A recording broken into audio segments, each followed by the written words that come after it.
Welcome back to Kingdom Cast. This is your host, Bad Luck Chuck. We back at it again for Steelers Week. Man, it's been a eventful week for Chiefs Kingdom here. You know what I mean? As it's Christmas Eve today. A lot of things have gone throughout the week, man. Throughout the team, the fan base, you name it, man. It's a lot of craziness going on. But before we get into all that, introduce my guy Country to the right. And our boy Boogie is currently out. He's currently in the protocol. So get well soon, Bug. Hopefully we'll be back soon, man. But Country, man, how you doing this evening though? I'm good, man. Finished up that last minute Christmas shopping and spent too much money, of course, at the last minute because I'm a guy and guys do all our shopping at the last minute. So um, I've been chilling, man. The kids got all their stuff, so they good. Um, we good, man. My mom sent me a king cake from New Orleans. Oh my God, it's Mm. amazing. Yeah, man, that picture look amazing, dog. Happy holidays. Happy holidays to you too, Adonis oldest son. son. That's Drake Daddy. Man, I don't say nothing. I don't say nowhere near no Adonis, but man, I bet it was hell out there in them trenches, wasn't it? Getting all that last minute stuff, huh? Yeah, bro. I went to Bed Bath and Beyond, and they closed. Like right when I pulled up, went to Hy-Vee, and they did the same thing. I'm like, dang. So What they I had to close at do like? some scrounging. I What they wasted some close like? gas, definitely. What they close like 5 or 6, something like that. Yeah, 5. Mm. Yeah, yeah. I mean, that's not surprising. 'Cause somebody the other day was talking about, man, I just pulled up and they already closing the stores. I'm like, dude, the mall closes at like 9. You up there like 8:32. Of course, the store's gonna start closing. Right. They're not gonna stay open all night. It's not Walmart. It's not Black Friday. Right, that's what I'm saying. But but anyway, man, I'm glad you got this. Glad you got that out the way, man. Fortunately, I gotta go light this year because of what recently just happened. But it is what it is. But man, let's get to the meat and potatoes, man. We pretty much gonna have our defense back. We seen that Chris Jones got cleared. Willie Gay got cleared. I think Legarius Sneed coming back. Um, was it is Nick Bolton? Nick Bolton cleared too, or was he even Nick even Bolton in the out? Nick Bolton was was out too? was he even in the protocol? I don't think he was I even don't in I the don't think protocol. so. Um Actually, he I don't think was. so.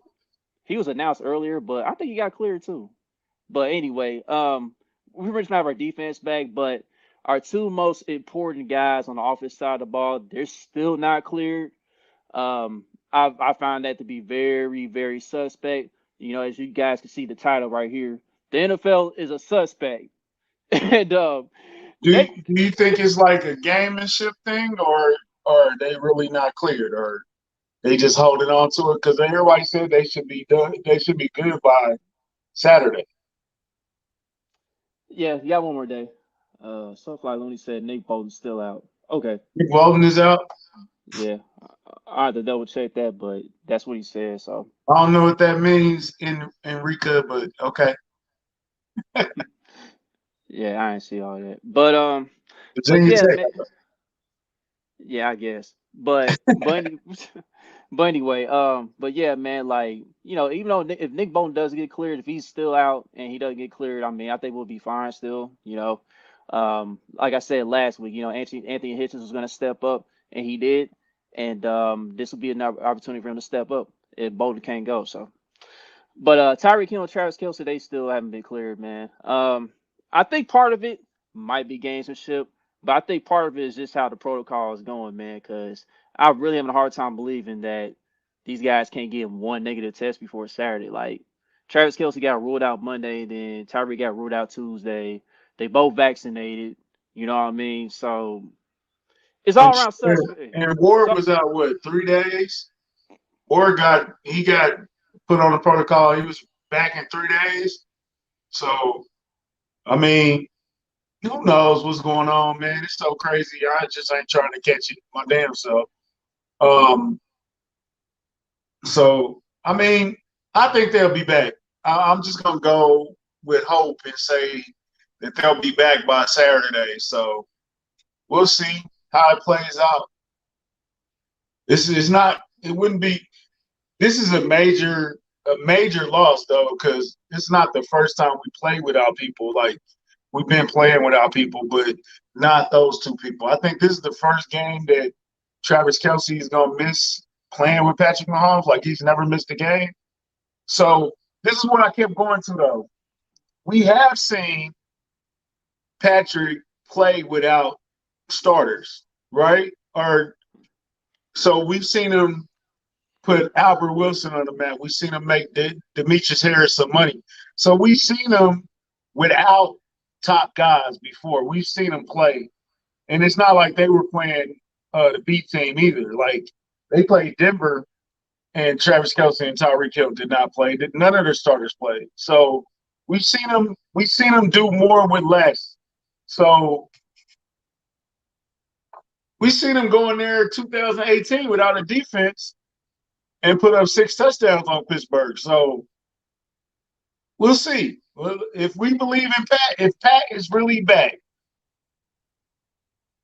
then I think we'll be all right. Not gonna say we blowing them out. And Paul, yeah, yeah, but you got to put that in there, bro. But like RJ counters, it's the Steelers, and the Steelers aren't. They're not world beaters. They're not the Steelers of old. They don't have Le'Veon Bell. AB's not coming through that door. You know what I'm saying? Not to look down on them, but yeah, we're kind of looking down on them. Like, you know what I'm saying? So I'm nervous, but I'm not scared. Not by any means. I think we can win this game. I still think we can win this game. Yeah, man. I feel the same. I feel the same way too. Cause honestly, man, this defense alone should win the game for the Chiefs. Really, like Sure. the Steelers' offensive line. To me, the Steelers' offensive line is the worst in football. I'm sorry. And there's Jacksonville Jaguars and Houston Texans out there, bro. But that Steelers' offensive line is atrocious. Like Najee Harris, he's a good player, but you seen Najee Harris have to work hard for his yardage. Like he can't really get anything going. And then Ben is like literally a statue at this point of his career. So our front seven alone should be able to wreak havoc, and we may be able to get a turnover or two. Heck, we might be able to get even more than 2 turnovers in this game, just based Well, on that. I mean, watching Pittsburgh play a couple times, it looks like Pittsburgh lets you out to this big start, and then they Hmm. slowly creep themselves back into the game. Right. That's kind of dangerous when you're playing with Pat. Um, but I think we have a good enough defense. If you let us out to a big start, then you're not going to be able to come. You're not going to be able to come back because we're not going to let you come back. You know what I'm saying? So, but this is also Kansas City. So whatever their version of an A game is, I think they're gonna try to bring it. Yeah, I mean, in the Steelers right now, they're in a very tight race in the AFC North. So they're gonna play hard regardless. But I just think they got too much going against them in this matchup. Even though the Chiefs may be limited offensively, the only thing what the Chiefs can gotta do is just manage the game, man. Patrick, he really ain't gotta go all crazy like that. But if he does have a good performance, he does have a say so in the MVP race. I'm not saying he's gonna win it, but Oh, he closes Pat? the yeah, Oh, okay, yeah, yeah. but he closes the gap a little bit. You know what I mean? But if we don't have Tyreek and Travis, it'll be a great time to get that chemistry with him and Josh Gordon going. Because I've said it for weeks now. You're gonna need Josh Gordon in the playoffs. You're gonna need him to Um, step up. okay, here's a crazy question, and it may sound a little bit arrogant, but Okay. is it crazy to rest Travis Kelsey for a week? If you're gonna be able to do it, isn't this one of the weeks you could do it? No, I mean it's not crazy at all. Because at the end of the day, like even if the Chiefs do drop a game, if they do somehow lose to the Steelers, I still expect them to get the number one seed in the AFC at the end of the day. Now with Tennessee winning last night, you really gotta lock in now. Like, all right, you know what I mean? This still ain't no cakewalk. Tennessee's right there still. So, and they got the tiebreaker over you. So Yeah, San Fran let us down, man. yeah, they Never sold mind. that game. They sold that game last night. I wouldn't be afraid. I wouldn't. I would rather have. Who would you rather have back, Tyreek or Travis? If you could only get I one. I I think in this matchup, man, I honestly Travis Kelsey because What's up, Kelsey. Andre? I ain't seen him in a while. What's up? Who that? Yeah, what's up, cuz? Honestly, Travis Kelsey, man, because like he's that third down guy that's gonna move the chains for you. So Um, you would rather have Travis than Tyreek? I just think him and Patrick got a stronger. They still got a stronger Wi-Fi connection on the field than with Tyreek. And don't get me wrong, Tyreek's speed is incredible. Like it's a huge, huge weapon. But Yeah, I'm with RJ, man. I think for this particular game, I would rather have Tyreek. I think Tyreek is. I don't know if they have anybody that can cover Tyreek. I don't know if they have anybody that can cover Travis Kelsey either. You know what I'm saying? So having them both would be the ultimate. Who are they gonna guard? But last time we seen them play Pittsburgh, they had no answers for Tyreek Hill or that's true. Anthony Sherman. Like they had no answers for nobody. So and I think one of them is gonna play. So I think if I only had one of them, I think it would be Tyreek. I think Tyreek, with RJ's point, I think he opens it up for everybody. But Travis does need some rest. I think, even though he came out and balled out against San Diego or the Chargers, I'm sorry. Um, he needs some help. He needs some help. He needs some rest. I mean, that's a fair point. You know what I mean? Because Travis has been playing banged up, but I just feel like at the end of the day, you always want to have that security blanket. When things break down. You know, but all fair points aside, you know what I mean. Nobody that's still a secondary really scares me. Like they still got Minka back there, but for Minka's standards this year, Minka's been on the downside. As far as his play is concerned this season. He should have So came to Kansas City when he had the chance, but Pittsburgh threw that extra one in there, so they stole him from us. um, yeah. I'm not. Is Joe Hader still in Pittsburgh? Yeah, he's still there. Okay. Hey, y'all stop riling RJ up with Mccall Hartman comments. Y'all know how I feel about Mccall Hartman. We're not about to go into that again. So leave RJ alone. Please don't mention Mccall Hartman around. Speaking of Mccall Hartman, we're gonna get into that later, dog. Because I got caught somebody out for a tweet last night about Mccall Yeah, Hartman. I heard. I heard. Um, yeah, I'm not nervous about this game. I don't know. I don't know. Is that arrogance? Am I being cocky right now? Everybody Hayden did make that game saving tackle. he I'll did, give him but that. some fans in the NFL they gonna think we arrogant regardless. You know what I mean? Just because of what we've been Part doing of the the past years, territory. right? Part of the But territory. But we do have a surprise special guest that just popped up. You know what I mean? We got the big fella in the background, man. The big Uh, this, fella. this guy, to me, is one of the best blocking tight ends that ever played the game of football. They You don't make guys him know like him no more. they sure don't. And he was part of that explosive Chiefs offense in the early 2000s. With Priest, Tony G, Kennison, Trent Green. You guys know who he is. We like to welcome from Chief Concerns, Jason Dunn, to the show. Big Don. What's up? What's going on? What's What's happening, brother? happening? Not a whole lot. Can y'all hear me? Y'all hear me pretty Yeah, good? we can Yeah, hear you doing good. we can hear you really good, man. All right, cool. Look, man, we're gonna throw you in the fire real quick. All right. If you could only choose one Okay. to play in this game, Tyreek or Travis? Look, he had to think. Oh, that was a good question. Yeah, it was a good question. Can only have one. Can only have one. I can only have one. Wow. I had to say, man, if I had to go with my choice, ugh, Don't be biased and pick the tight end. But I'm thinking, man. You know what I'm saying? That's a good question. I had to put some thought into it. Okay, we'll come back to it. I'll throw you in the fire early. I'll throw you in the fire. Hey, so look, Travis got everything underneath. We know that over in the middle, right? Tyreek takes the top off the defense, and he's going to make you're going to have to cover the entire field with him.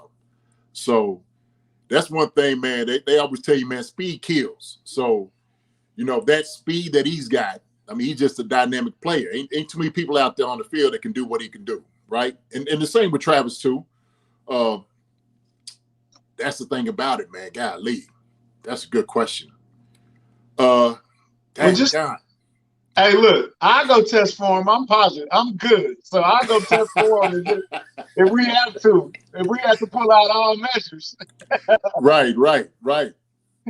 Hey, man, growing up watching you, the main thing, and this is the sad part, Kansas City's never gonna get Hard Knocks again. Because Andy Reid's not going to do Hard Knocks. Right. But y'all season of Hard Knocks, we got the Bernard Pollard moment. We got the Dwayne Bowe getting tied up on the goal line moment. One of my favorite moments is low-key is you and Tony G relationship. Like, y'all had like this. Y'all were friends like on and off the field, right? Yeah, for sure. Absolutely. Yeah. No doubt. And the thing was, when our lockers was right beside each other, at the stadium and that, of course, during training camp, so when, we going out, we hanging out, we doing everything, hitting the clubs and the bars, going out to eat, so that's a brotherhood. And so it's me and Tony, of course, all the tight ends, and that's usually how it is. Everybody has their own groups and families, everybody kind of runs with. And so, me and Tony, man, just thick as thieves. You know what I'm saying? That's just pretty much what it was. And so it's a brotherhood. So, I look at us, that's my brother. And so that's how we treat each other. We rag on each other as brothers. You know what I'm saying? We sit there, we Jones on each other all the time. I mean, it's just what it's going to be. I'm not going to let that joker get comfortable not 1 second. You know what I mean? Ain't what it is. And so that's just how, man, everything plays out. So we I know on Hard Knocks, it was kind of it was crazy because sometimes you don't quite know what the cameras are capturing, right? And at the time, I'm gonna tell you a little bit. Tony wanted, he wanted to amp up for the camera. So the thing is, I told him, so wait a minute, hold on, man. I said, man, all the good shots I took at you, they didn't want to display none of that. You know what I'm saying? They didn't want to put none of that on there. And that was like the crazy part, because I was just like, you got control of some of this editing. You going in at the editing late at night, and telling them what to put on the TV, but you didn't want to, with me, really, just getting on you. You know what I'm saying? So, it was a experience that was. I'm glad Andy ain't gonna do Hard Knocks, man, because to me, to be honest with you, I think it just messes up the chemistry of the team. Everybody's trying to be Hollywood at that moment, especially now with this younger generation. Man, I can see them. To them, they face gonna be all on the camera the whole time, trying to, just trying to get that little, that little shine. So I've seen it. Go ahead. That's an interesting point. I don't think nobody's ever said that before. That how it negatively affects. They got the Hard Knock curse where people that be on Hard Knocks don't really have good records, but right. You think that's a part of it? You think that's one of the reasons? Absolutely. I think there's a correlation, man. Just for the simple fact that, you constantly have a camera in your face on everything that you're doing. And so, it's not really any type of place or area where there's not somebody just right there underneath and just, no privacy whatsoever.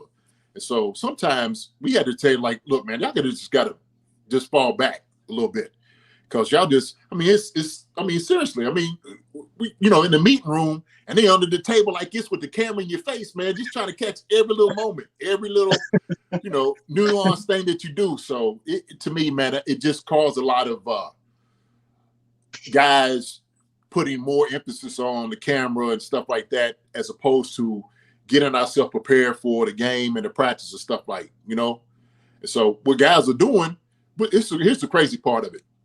So you worry more so about getting on camera, going back to your dorm room, seeing the next episode or what they're going to put on. So, man, it just, to me, it was just intrusive. It was really intrusive as far as like what we wanted to do, how we wanted to say things, and how we wanted to take care of the stuff. So for me, it was Herm, that's who Herm was. He coming from New York, a big, media place, and kind of bring it out to Kansas City. So he was more used to doing those things. And I just thought, man, Kansas City, for our season, I just felt like it affected us. That's how I felt. So yeah, I believe there's a correlation there, though. Seriously, I do. And Kayla just brought it up, too, man, before I can even spit it out. The Coastal Cowboys, they seem to not be affected by Hard Knocks this season so far. The Cowboys, they clinched the playoff spot last night, and then the Colts, they making a run. So I guess Hard Knocks can get some slack. Cut some slack this season, Yeah, but before this though, yeah, I agree. Right. But and I'm sure they got what happens. I'm sure they got better. Of course, coaches are like, wait a minute, hold on, look, you ain't gonna do what you just want to do, and it's really based upon what the coach, how he kind of lets everything play out. And so I look at it like where Herm was, like I said, coming from that market up in New York with the Jets. Coming out there, that was to him, it was all like, shine for him. You know what I'm saying? So that's just who he was. He was that type of guy. But you got a guy who, as a coach, who might be like, wait a minute, hold on, look, y'all need to just back up, get out of the way. You could kind of see that. And I remember what the Browns was going through it with you and him. We got to see all of that. That dumpster fire. That was just crazy how everything was. You know what I'm saying? I was just playing out. And you seen it. You seen it. You seen the results of it. So I want to ask you this, Jason. In regards to this matchup, now if things stay where they are right now regarding Travis and Tyreek, and we don't have them, we basically gotta go to Blake Bell. Blake Bell is a blocky tight end, and we're looking at maybe doing more heavy personnel as far as the game plan stuff like. How important is the blocky tight end in a game like this? If we're not gonna have Tyreek and Travis out there. I mean, it's significant of what you want to do. But I think with Blake Bell being the guy second to him, I think you really let Noah Gray shine. I think Blake still plays this part as being a blocking tight end because you drafted a guy who can catch the football, who can run routes, who is kind of Travis-esque, if you will, somewhat. And so we seen at least them trying to do some things with him, what they were doing with Travis.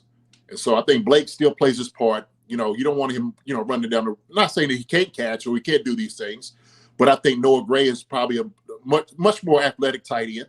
And so I think maybe now this is what everybody was kind of watching. When I'm looking at the tight end, I want to see what Noah Gray can do.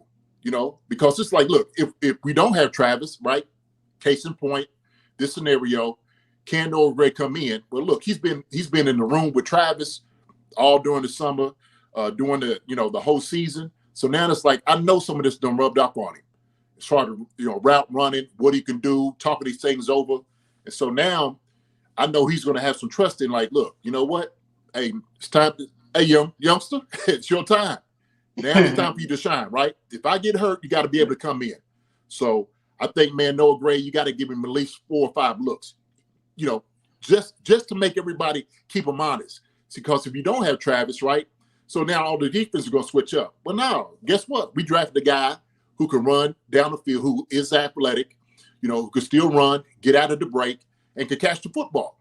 And so I think if it's a guy that you're not really prepared for, that's the guy you go to. So that's where I look at it. And to stay on the blocking tight end subject, like that's not, it never really was a highlighted position, but it's not the same. Like when you're in the game, like we have to have a blocking tight end.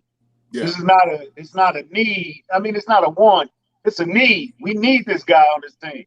We need this position.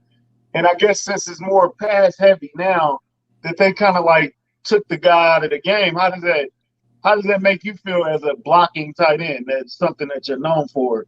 That's kind of gone from the game almost. Well, what you see is obviously the lack of yardage running backs are getting. And so when you start thinking about it, look what Indianapolis is doing, right?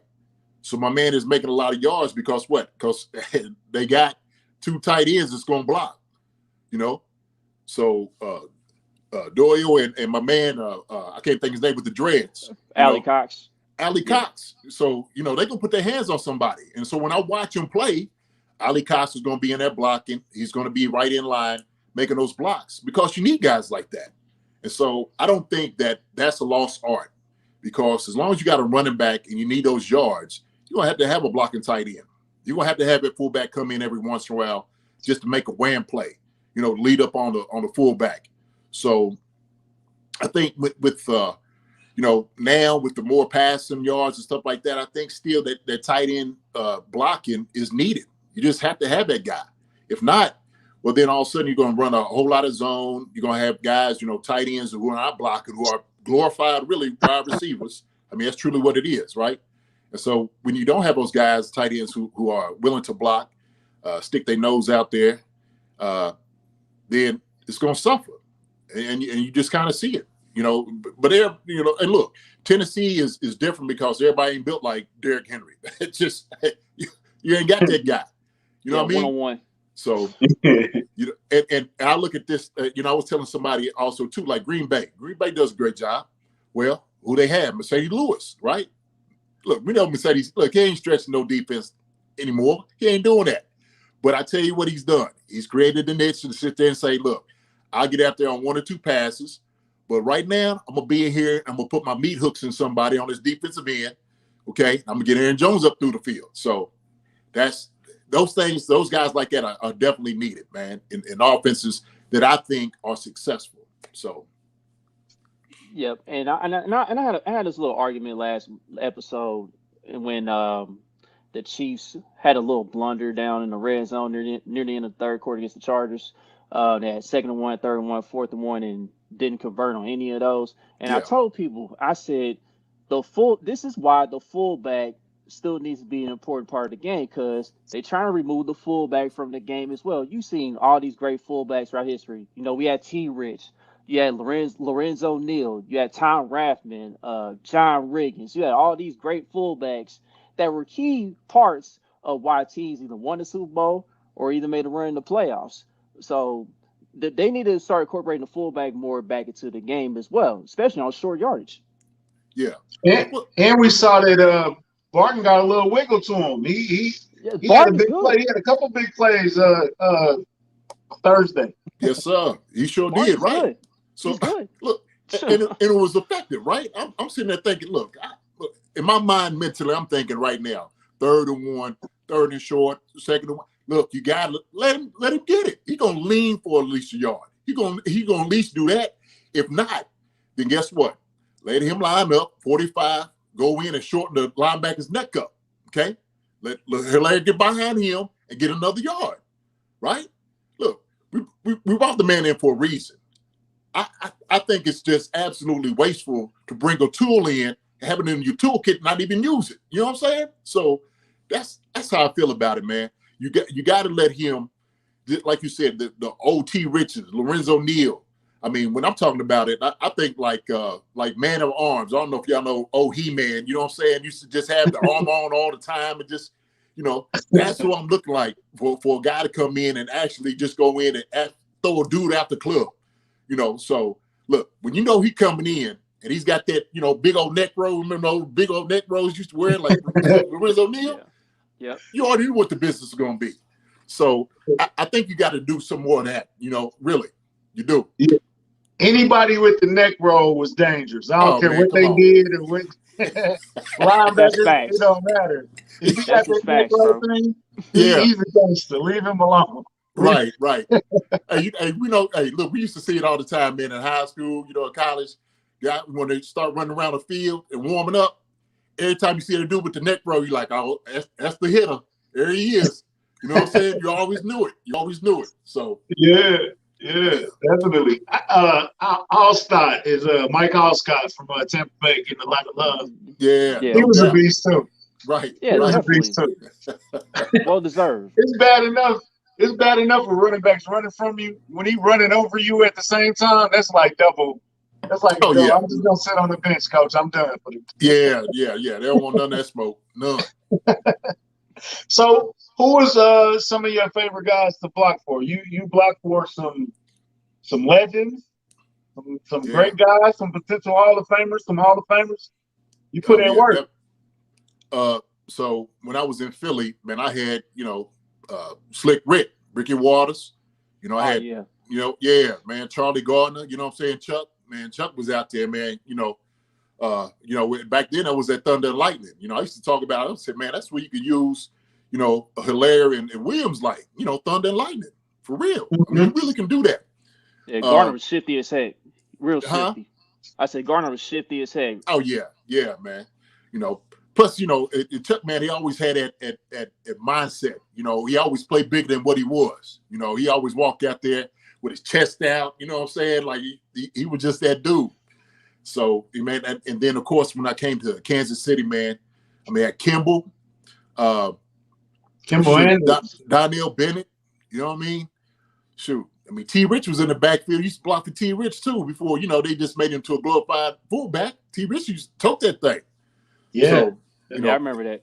and then of course, man, we had, the Galloping Ghost, Priest Holmes, himself. So Mookie, Derek Blaylock, LJ. So, man, I was blocking for some guys, man, that knew how to pick them up, put them down. They get the yardage. So every bit of that was joyous because all those guys, man, it was just good guys and talented guys. So I just wanted to be there to just kind of make, them even better. You know what I'm saying? So when you got guys like that could hit their head on the goalpost any play, I'm like, oh yeah, look, you need a yard? Hey, I was always that guy. I turn around to him, look, you need that yard? Come burn behind me. I got you, JD. I got you. And that's how we used to talk. We used to talk like that all the time. I got you, JD. Well, JD, here I come. So, we just always had a relationship, man. It was always good. Always good. Okay, Yeah, so we got some questions in the chat because I right. know we got you for a limited time. Quick, and this is a good question: does Priest Holmes deserve Hall of Fame consideration? We biased, so it's definitely a yes for us. But Priest was a beast. Like, yeah. Look, I was looking at the numbers. Somebody was bringing up Roger Craig the other day, right? And so I was looking at Roger Craig numbers. And I'm sitting over there, I'm looking at Priest's number. I'm like, oh yeah, Priest definitely needs to be considered for Hall of Fame, without a doubt. Without a doubt. With his yardage, per carry, touchdowns, Pro Bowl appearances, without a doubt consideration. And so what I was thinking, look, you let Gale Sayers in. I looked at Gale Sayers' numbers, and Gale Sayers was talent, no doubt. Nobody, pushed back against that. But then all of a sudden, I started looking at the other guys who didn't get in right. Roger Craig should be considered. Priest Holmes, looking at his numbers, definitely need to be considered. Look, if you let Edgerrin James get in, okay, LaDainian Tomlinson, Priest ain't in there, no consideration. Come on, man. No, it ain't doing him justice. So I think if everybody's just kind of looking at his body of work, from just Baltimore to Kansas City and the time that what his numbers he was putting up, he definitely needs to be in there. And look, I'm gonna say this. I'm not taking anything away from like Terrell Davis, right? I think Terrell Davis is a talented back, deserves to be in. But then when you look at his numbers and whatnot, I think a lot of his consideration was based off of the Super Bowls they won. For real. Yeah. So, I think, man, we just got to be, really true to, the game and what, these guys gave in, man. Seriously. So Priest definitely got to be considered, no doubt. So, Roger Craig was a great name. Roger Craig was a great name because I'm very shocked that he's not in the Pro Football Hall of Fame. I'm like, that dude should have been in one of the greatest all-purpose backs to ever play the game. Absolutely. He's still not in the Hall of Fame. Right. He was ahead of his time too. That's it. Yes. Yeah. And I think it's what people didn't really understand. Like Priest, him catching the ball out the backfield, man. Priest was like just one of those same guy all around back, for real. So I don't know how you just kind of pass him up. I just don't. Who was easier or who? What's the difference between blocking for Priest Holmes, who's patient and he bounces around and then he hits that hole he's supposed to hit, versus a Larry Johnson who is straightforward, 200-some pounds, I'm gonna run over you. What's the difference between blocking for those type of guys? Well, I think, man, kind of it's different styles, right? What Priest can do, kind of like that cut back, reverse field, and go to the other side. It was kind of like one of his things, man. He had like explosion of hitting the hole. He knew how the hole was breathing. You know what I'm saying? Like, a lot of it, man, running backs will tell you is timing, right? I remember seeing a video, they were talking to Marshawn Lynch. Pete Carroll came to him, was like, hey, man, if you look at this back, he's like, Coach, I'm just going to read it. He's trying to explain to him. He's like, Coach, I'm just going to read it. And so with Priest, man, like you said, his patience that he had, and plus his shiftiness to go from one side of the field to the next and hitting the hole was one of his things, his forte. Now, LJ, his talent was, man, I don't think I ever seen anybody, and Priest too, to be honest with you, I don't think I've seen anybody catch him in the open field. Like once LJ got in the open field, I mean, he was gone. I mean, as far as like the speed he had for his size as a back, come on, man. I mean, he was just that good. And so you kind of knew it. LJ, he could run over you. He could run around you. He can make you miss. And so he was like some of the things I would watch just both these backs do, Priest and Larry both, I was in awe of them, seriously. And I played for 12 years, man. I've seen some really, really great and talented backs. And I know those two guys, man, were two of the best, no doubt about it. So have you ever caught yourself, and it's probably dangerous on the football field, have you ever caught yourself watching, like, man, look at Priest go, bro? Like, have you ever caught yourself? All the time. Yeah. It sounds dangerous, though. Like, that sounds dangerous. Well, look, I know I'm doing my job. Once it get past me, go Priest, go LJ. I mean, that's just, sometimes what I used to love about Priest start taking off, and you start doing their head like this. I guess like it's in the wind. I knew it was in the wind then, you know what I'm saying? So it was always a good sight to see. And then, of course, LJ, like I said, some of the things like his shiftiness, like for him being as big as he was, just making guys miss. And sometimes you start looking like, man, a guy like this, that big, shouldn't be making guys look like that and just, taking off running. But I tell you what, man, I would do that all the time. Matter of fact, I'll give you, here's a real funny one.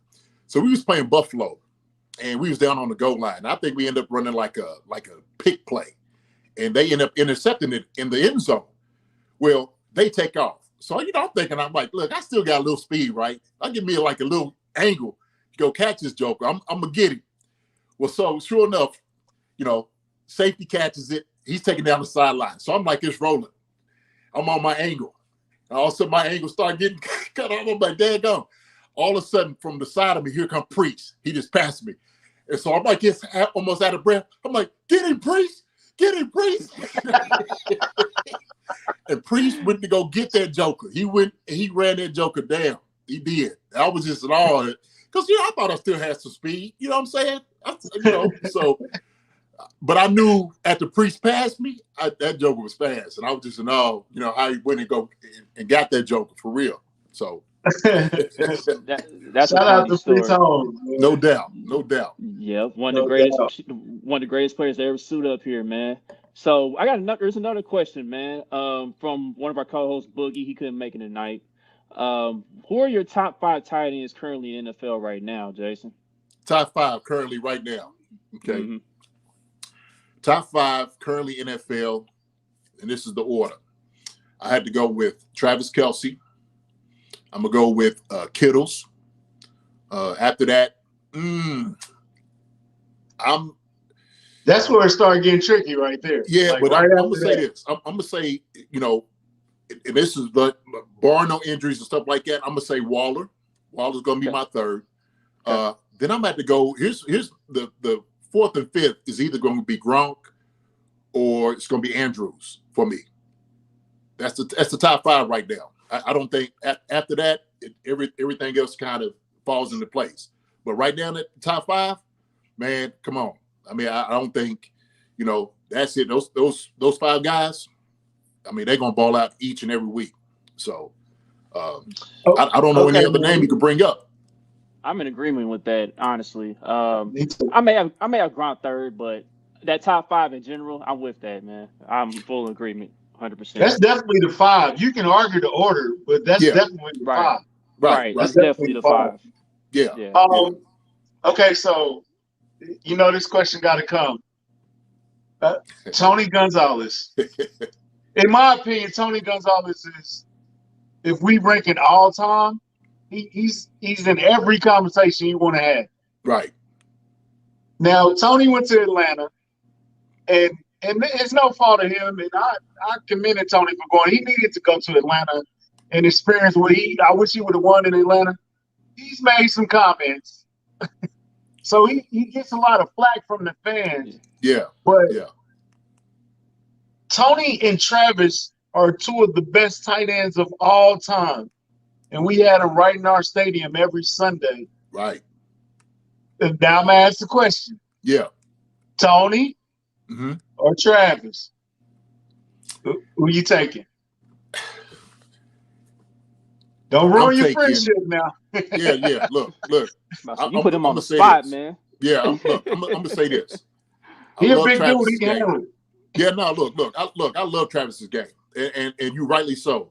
We have the two best tight ends of all time, no doubt about it. I mean, when I say that, the Chiefs have definitely, hit the jackpot on that.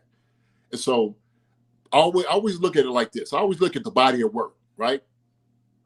Tony, I know Tony only missed one game. Okay, one game, 17-year career, which is just impeccable, right? I mean, and just doing it at a high level each and every time. And so Tony was not only a good receiving tight end, Tony could block too. Yep. So a lot of those yards that Priest and LJ and all those guys was getting, man. Shoot, Tony was he was getting his nose dirty. You know what I'm saying? He put his hands on folks.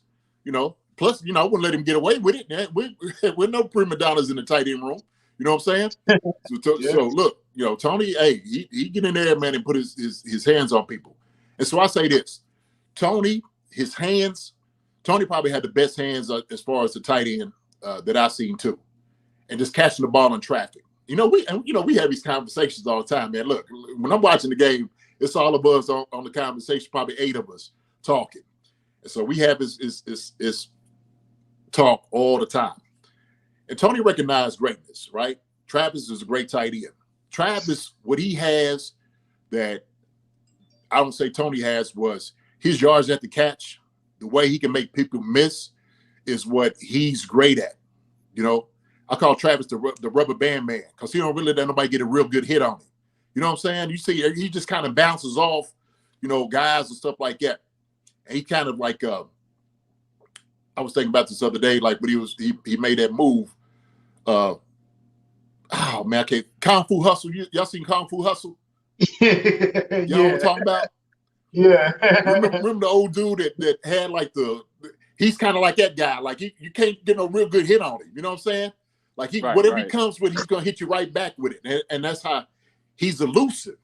And so the things he's able to do and just run away from guys is what his skill set is just, it's just top of the line. And Tony could do that. Tony could, he'd break tackles and stuff. He didn't really get to hit on Tony like that. But as far as like yards at the catch, Travis, man, that's where he's elite at.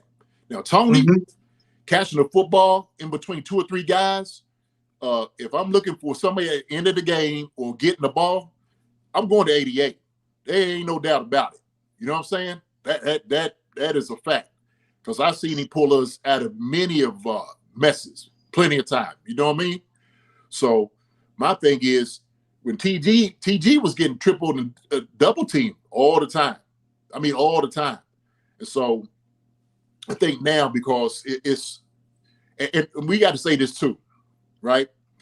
The amount of times they pass the football, Okay, I mean they're throwing the ball around a lot, like it's just backyard football right now, and so Travis is got a lot of looks, and he's making plays as he should. That's what we got him for. He's that great, But TG, he made like I think a 100-yard catch, like receiving, I think once, and all of them was like high 70s, 80s, 90s. But we was running the football more, right? I mean, Priest was sitting over at the 700, and so it was like that. Our offense was just vastly different.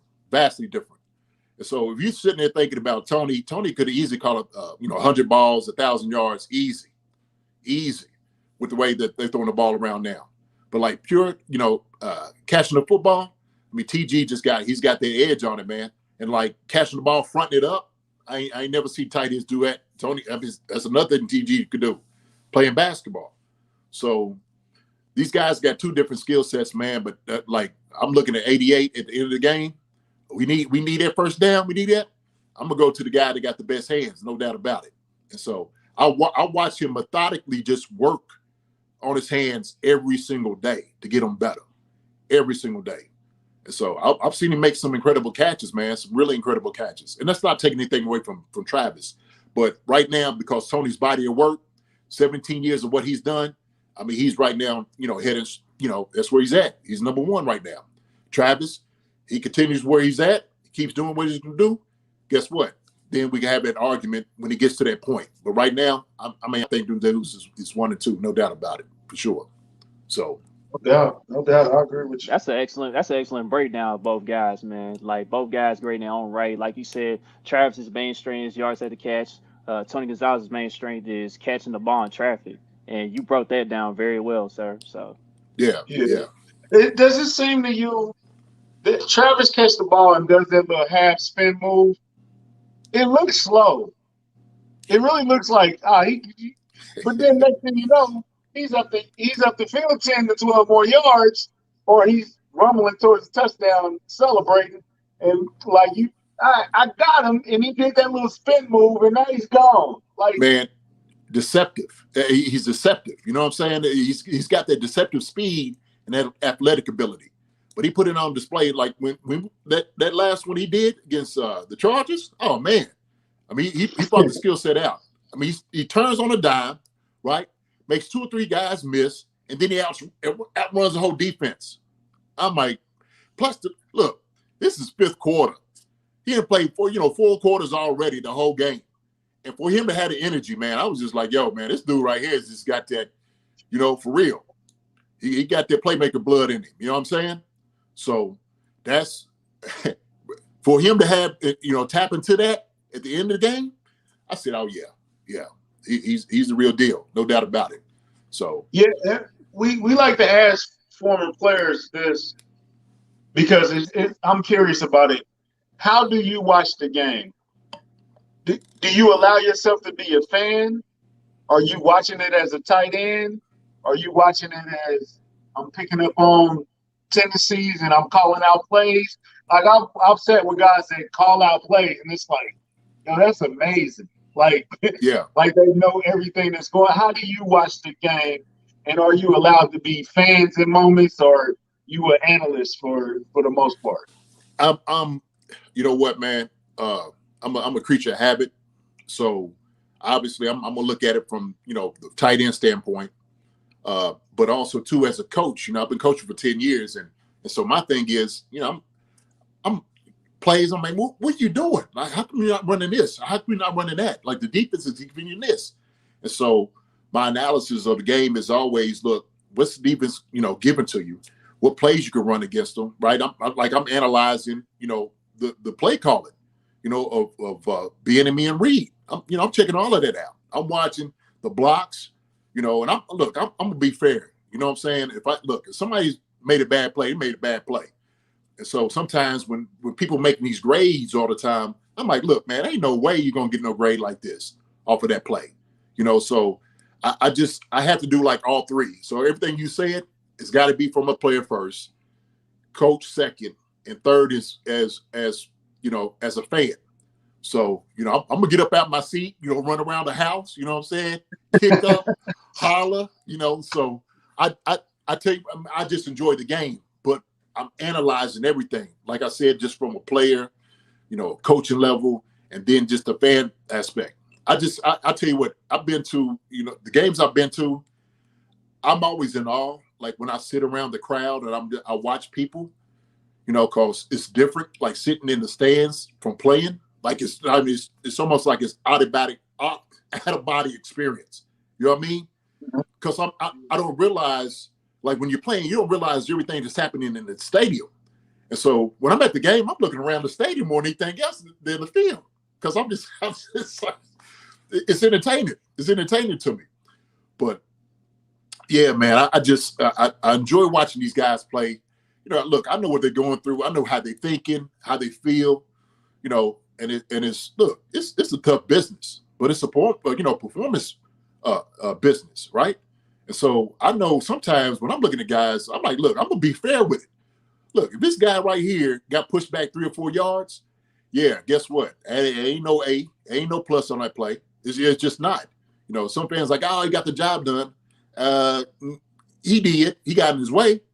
But when we looking and analyzing it in the room, oh, oh no, that's not good enough. You know what I'm saying? It just not. It isn't. So I remember we was talking about Tim Tebow. Everybody was bringing Tebow up. Oh, he ought to make the play. Hey, I said, look, I'm gonna tell you something. All right, I love Tim Tebow to death. I do. But if you believe this guy's gonna be a tight end and make it in the league, man, you sadly mistaken. I just thought it was kind of disrespectful. And they was just, they was talking about the one play. Well, he got the job done. I said, look, if they don't cut that sucker tomorrow, hey, I'm telling you, he gonna get somebody hurt back there. I'm for real. Yeah. You keep this joke out here, he gonna get somebody hurt. So I just, I'm gonna be fair with it, man. I'm gonna be fair. I think me and you are kind of like. Hold on, wait a minute, Chuck. Hold on, Country, hold on. All right, man, Jason. I think me and you are kind of like the same person when we watch the game in a sense. Now, I'm not gonna come on here and say I know everything about football. I'm still learning stuff every day. Yeah. But this is why we have guests on like you, guys who played the game, guys who've been in the trenches, guys who practice every day, seen everything. You know what I mean? Yeah. And I like learning from you guys. You know what I mean? Because I always learn something new every time we have former players on. So. Yeah. Go ahead. I was gonna say that I would hate to miss a block and then come over and you sitting on the bench looking at me because you're a big man. Like I'd be like, yo, go talk to Jason. Nah, man, I'm not gonna go talk to Jason. I don't want to talk to him because I know I missed that block. I know I messed up, man. I don't want to go talk to this dude right now, man. We'll talk after I make a play. Now, look, I wouldn't have nothing to say if you missed a block. Now, if you was a habitual missing blocks, that'd be a whole different story. You know what I'm saying? So then, I had to go to the coach like, man, why you got this dude in, man? You keep missing blocks. What's the deal? We can't keep having him in there. But, if you miss a block, man, look, guys miss blocks. Look, I understand it, right? Yeah. I mean, look, those guys on the other side get paid too. And some of they get paid more money than you do. So, hey, look, they trying to eat. They trying to keep food on the table, just like, for their family, like I'm trying to do for mine. So it's hey, man, it's tough business. This is high level.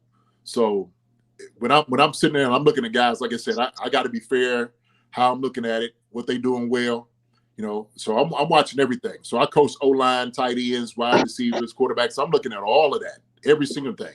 And so I had to look at the lineman sets. I'm looking at their feet. I'm looking at all those things, right? And so, somebody may be like, "Yeah, man, that's a great block." I'm like, "Yeah, okay, all right," But I'm like, "You want me to really tell you what I thought?" So, I'm gonna be real. Yeah, some people scared of that harsh truth, man. But you need it though. Yeah. So what's your we're gonna wrap up the Pittsburgh game.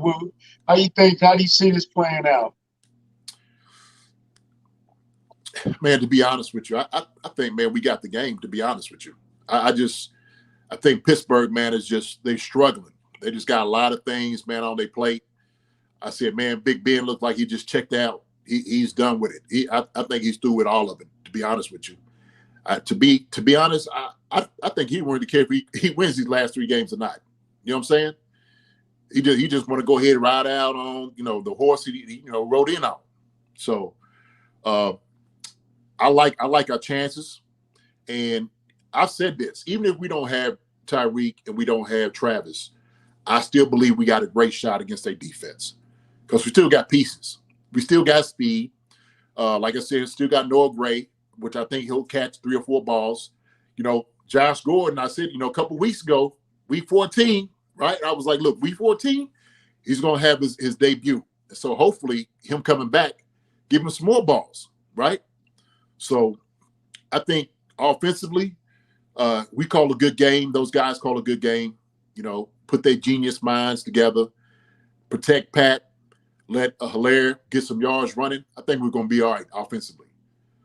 Defensively, I think right now, man, they've been riding high, and I like where they at, man. They just got the confidence, and now sometimes, man, when you start winning and you're doing such a good job, it's almost like you're invincible. And they playing, they starting to gel together where they're talking to each other, communicating, and you can see it. You can see how everybody's just feeling, getting that energy. And so I told you, said, man, when Ingram came in, man, he changed the dynamic of the team, man. You needed that guy. You needed a veteran guy who's been around the block, who's done bloody some noses, to come in the room and say, look, man, look, I don't know what y'all was doing before I got here, but I'm here. This is how I'm thinking. I need to win me a championship. Y'all don't win championships. Don't let me down, right? And so now I know he's probably walking around the linebacker room or whatever, turning over tables and stuff like that. He let them jokers know, like, look, man, this is what we need to attack them here. We need to attack them there. These guys got rid of me. Oh, yeah, this is a revenge game for him. I know everybody won't talk about it, but look, you always sour when somebody let you go, right? You know what I'm saying? The thing is, look, you break up from your girlfriend, you want to see you with a dime piece on you, around your arm next time you see her. You know what I'm saying? You won't run into her. You do. So, hey, we Ingram's a dime piece. So we already know what it's going to be. Yeah, definitely, for I sure, like man. that. So, hey, man, we appreciate you coming on. I know you had family time, and you blessed us with a few minutes, man, and a little bit more than you even said you could do. So, man, we certainly appreciate it, man. And shout out to the podcast you and E do Warfield. Yeah, for sure, Yeah. man. Yeah, Chiefs concerns, man. We get on, man, and we kind of we just we talk ball, man, talk shop. Of course, a lot of it is just we're not the real deep analytical all the time. We kind of raw with it, to be honest with you. We just kind of give our perspective. We get on each other, same thing like brothers do. We fight and we disagree and we kind of talk, but we have a good time, man. So, y'all have a chance, man. Y'all come on over. I know, some of y'all, come through, but, doors always open. That's how I look at it, man. But look, I appreciate y'all brothers having me, man. You know what I mean? So, everybody have a Merry Christmas. Be blessed with everything. You know what I'm saying? Take care. I got to come back another time, man. You know what I'm saying? Yes, I love sir. this. Yeah, I love this whole setup. So, Yes, sir. We got to do it again. Yeah, we got more questions. Yeah. Yeah, definitely. You always want to come back on, man. Anytime, Okay. man. It's great to have you on, man. You have a Merry Christmas as well to your family too, dog. All right, no doubt, man. Appreciate it, All man. right. Y'all be good. See you after this W on Sunday. Absolutely. Absolutely. I'll be hollering. I'll be hollering. Who's that? Merry Christmas, y'all. Y'all be good, man, to your followers too, man. You know what I'm saying? Y'all keep it up, for real. All right? For sure, man. Thank you. Much love, man. Appreciate it. Much love. Appreciate you. Jason Dunn, man. That was amazing. Man, that was great, dog. That was great, man. I enjoyed. I don't know if are we getting popular or we getting a lot of spam messages in the chat room. Yeah, it's pretty crazy. I'm like, all these spam messages come out of nowhere. We must be doing something right, man. Right, but So anyway, man, shout out to Jason Dunn, shout out to Eric Warfield, Marcus Dash over there, Chief Concerns, man. They got a great pod going on. They yeah, doing they do great got a things great over there. podcast. So They do. yeah, check them out too, man, whenever y'all get a chance. But Yeah. anyway, country. So I'm pretty much on board with what Jay said. He kind of wrapped it up for me. Like Melvin Ingram is gonna have his revenge game. I know Chris Jones is probably itching to get back out there. Uh, Snead probably is itching to get out there and prove some stuff, because of the loss he had, and respect and love and prayers to his family. I know that's hard, man.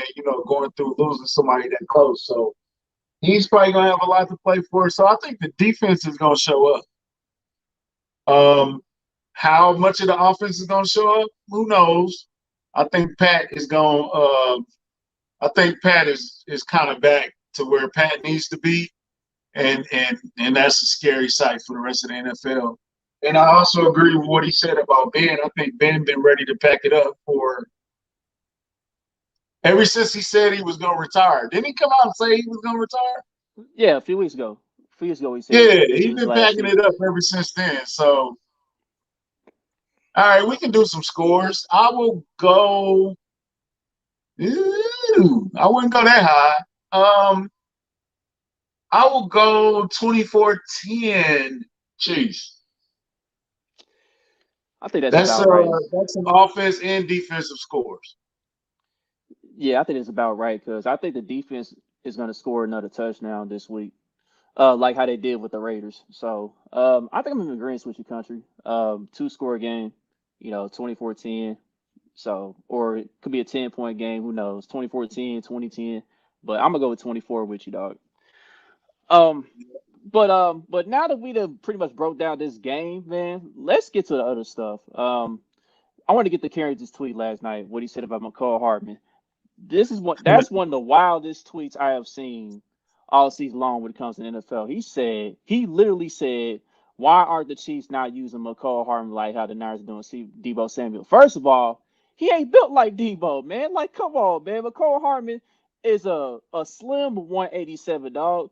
Debo is compact, dog. He can take those hits. He can take that punishment, man. So that was just a wild, wild tweet. And I seen that everybody got on last night about it too, man. Everybody's making jokes and everything, man. So Man, are you in agreement with that? Do you agree that was a wild tweet? yeah, it's wild. It did what it was supposed to do. Carrington was trying to get some attention and trying to get some clicks out there. He knew what he was doing. Carrington's J- not Carrington as much as y'all don't like Carrington or whatever how y'all feel about Carrington. He's not a dumb man. He know he was tripping. Yeah. Look, he he was know he he was was tripping. bugging. He know what he was doing. He was And bugging. it worked to reflection. And like when I watched the Niners play the Falcons on Sunday, I said the Chiefs could really incorporate Tyreek Hill kind of back into that role when the playoffs start. I'm not saying you got to carry the ball as much like Debo, but we have seen Tyreek Hill be dangerous out that backfield throughout the course of his career. Whenever he has lined up in the backfield, like the dude damn near takes it to the house every time, and he's kind of built like Debo to where he can take those hits too. So, and he used to play running Yeah. back in college. Yeah. Yeah. I mean, yeah, him and McCall. I would use both of them in that role. The jet sweeps, all that stuff. So Yeah, McCole the jet sweeps, but in the backfield, line up in the backfield, take punishment. No, McCole he ain't built like that. Sorry, that would just be dumb. But okay, here come Boogie. Boogie, I know you mad about the. Matter of fact, let's get to the Pro Bowl voting because I know you mad about that. Um, uh the Chiefs. Okay, so the Chiefs they got 6 Pro Bowlers, right? You got your typical eight guys. all You got. together, right? You said what? I said they got eight all together, right? They had 8 alternates, I think, but I think they had 6 overall. So Yeah, yeah, okay. You got Patrick, you got Tyreek, Travis, Chris Jones, you got Orlando Brown, and then the last one was Tyrann Mathieu. Now, Who out of those people you named, who's the shocker? Orlando Brown, man. I mean, Orlando Brown, he's gotten better since week one, but I don't think he's a Pro Bowl left tackle this season. I just don't agree with that. I feel like Creed Humphrey. I see a lot of people saying Creed Humphrey. Creed Humphrey should get his spot, in my opinion. Because here's the thing, man. Somebody had to manipulate the numbers behind the scenes as far as that Pro Bowl voting. Because how you gonna leave all centers in Pro Bowl voting in the AFC, and then all of a sudden you don't make it? Like, you've been getting all this praise all season long, as like the top rated center in the league, Pro Football Focus or any other football platform, social media platform you can think of, been giving Creed Humphrey praise all season long. Then all of a sudden, just out of nowhere, he don't make it after leading the votes 2 days prior to it being official. Like, somebody manipulating numbers, man. Like, it's politics, bro. I don't care what anybody says. Yeah, you know how it is. We gave y'all 6 of them. We can't give y'all 7. The Yeah, coach got 7, but Pro Bowl is janky anyway, bro. It's already. But like Boogie said, I'd rather be an All Pro than a Pro Bowler. I mean, yeah, but like at the end of the day, friend of the show, BJ Kissel, he mentioned it on Outside the Trench today, talking about how Pro Bowls and All Pros, there's incentives involved. You know what I mean, as far as making those, and as far as like help you make the Hall of Fame one day. If you consistently making Pro Bowls or getting multiple All Pro teams. You know what I mean. So it is important, but just the way they manipulated Creed Humphrey like that, that's the part I don't like. Like the politics is involved with that, that's what I don't like. Yeah, And he took he'll be in there as a starter for the next 10 years. So they usually do that. You know how they snub him the first year, and you got to earn it and all that stuff, and then they'll vote him in next year. He didn't win the popular vote, but well, he did win. He's Hillary Clinton. He won the popular vote and lost everything else. oh God. No, hey, like Boogie said, they did Mitch like that for years. So Mitch said that you get money, even though we don't plan on playing in the Pro Bowl. Like, but Right. Right. they mentioned you get money, you get incentives, you get contract stuff that you missing out on because somebody want to play the popularity vote. But you know how it is, man. I think Creed is he gonna be top 3 in Rookie of the Year. He should be. He should be a first team All Pro.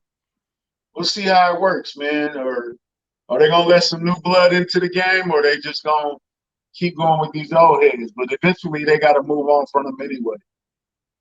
Exactly. So, at the end of the day, it's at the Pro Bowl. Like, we don't expect any of these guys playing it anyway. We expect to be in the Super Bowl for a third time in a row. That's our expectation.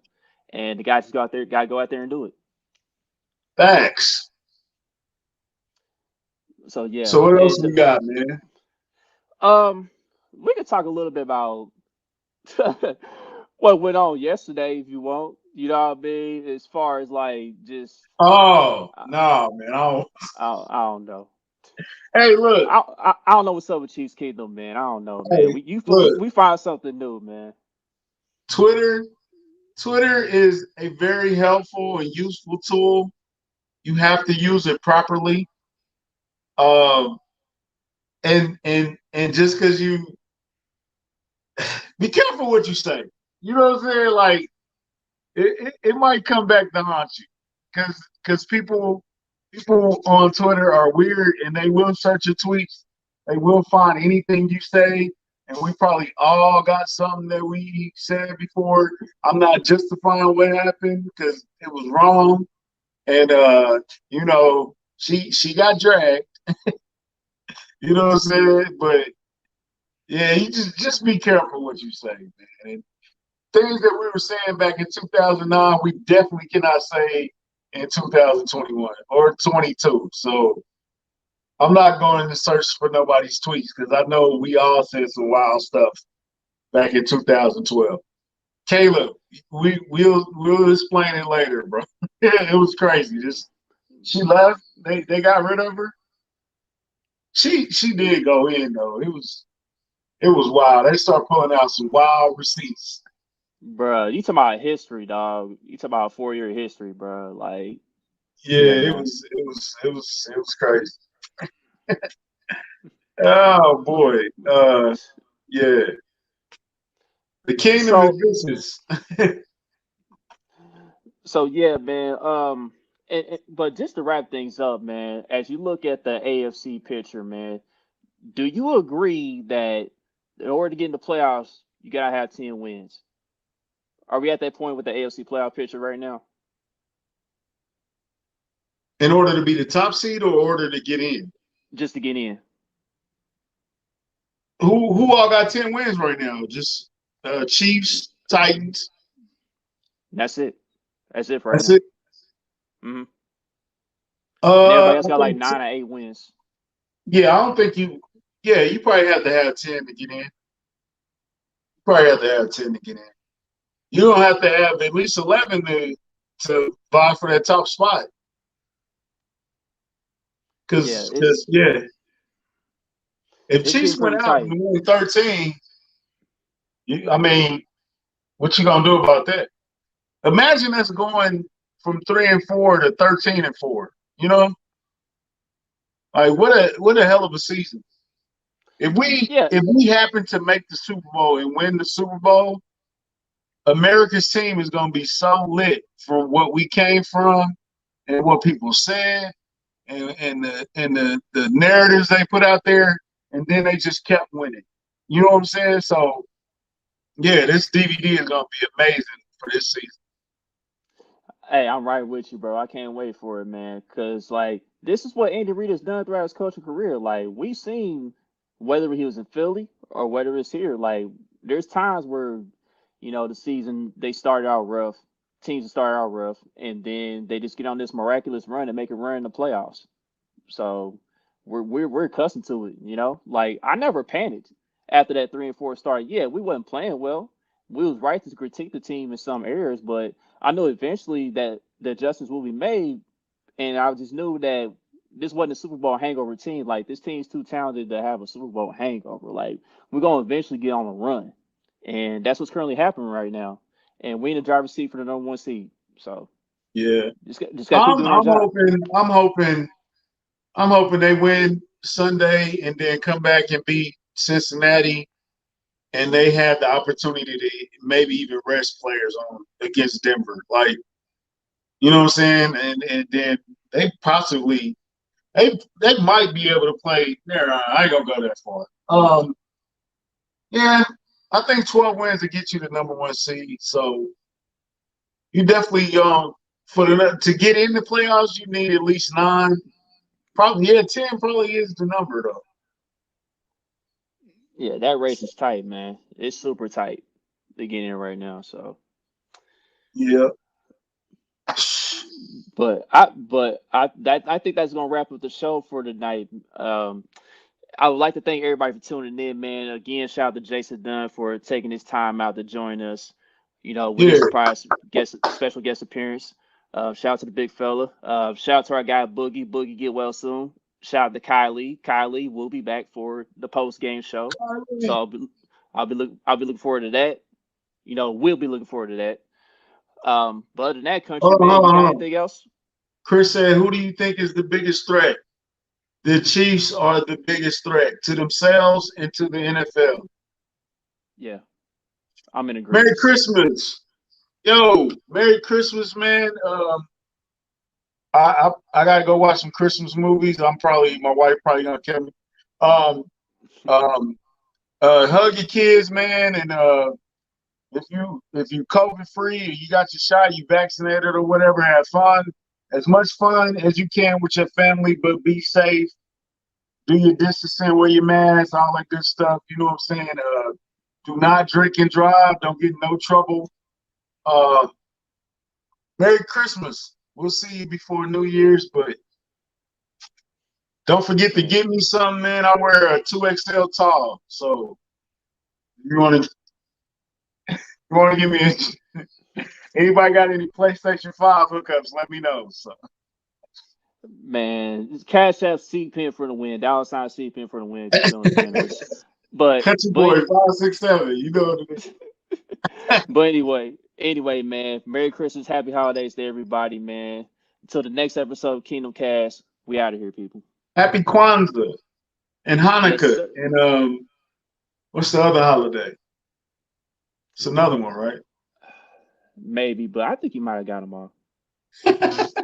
I think that's good enough. All right, Peace. everyone.